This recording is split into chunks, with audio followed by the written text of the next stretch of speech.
ঠিক করে বল কর মা। নে লেওড়া বল করে দিচ্ছি।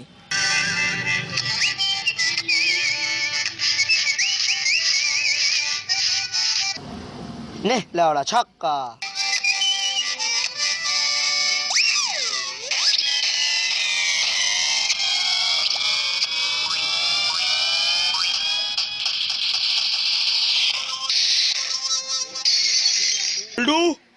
খান কি চলে গেল শোন। বলুন স্যার। এটা কোন গুদমানি বেটা করেছে তাকে খুঁজে বের কর। ঠিক আছে স্যার, তবে কোন খানকির ছেলেগুলো করেছে বুঝতে পেরেছি স্যার।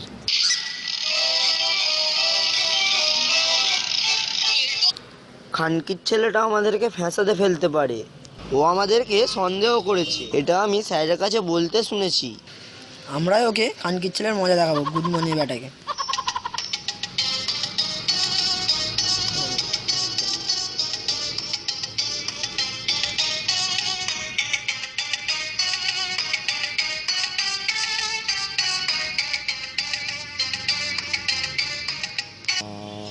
এই গুড মর্নিং ব্যাটা, তুই স্যারের করে কি কাম আছে খানকির ছেলে? ওই দেখ খানকির ছেলে স্যারের টেবিলে দম্বা বলতা গুড মর্নিং ব্যাটা। তুই খাটকির ছেলে কেন সরে যা, আমি ওর গুদ ভেঙে দিচ্ছি খাটকির ছেলে গুড মর্নিং। এক ঘায়ে ওর গাঁট ভেঙে দেবো খাটকির ছেলে। রেডি 1 2 3, এই গাঁট মারেছে খাটকির ছেলে। একি আমার এস্টে ভাঙা, মনে হয় অপরাধীকে পেয়েছে। কেলটু দৌড়াচ্ছে, মনে হয় কিছু পেয়েছে।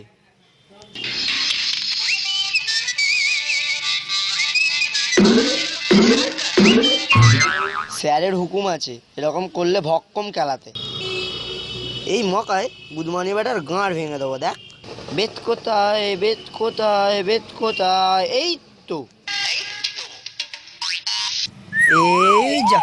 ইস, এটা কি করলে মারা? এটা ছিল স্যারের হ্যান্ডেল মারার পাত্র। গাঁড় মেরে দিল তো, দিল মারা জিনিসটা মারাটা বাজছে। গাঁড় মাইরেছে মারা।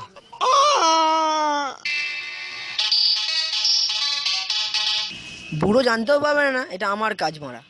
কি আশ্চর্য, কেলটু আমার বাঁ হ্যান্ডেল মারার পাত্রটা ফেলে কোথায় গেল? নিশ্চয়ই বাঁ দোষীর পিছনে ধাওয়া করেছে। আমি নিশ্চিত এইসব ষড়যন্ত্র দুই গুদমানেরই কাজ খানকির ছেলে মা চুজ্জি। আরে বাঁড়া, রাস্তার মধ্যে কি আর ভাঙা চুই ফেলেছে?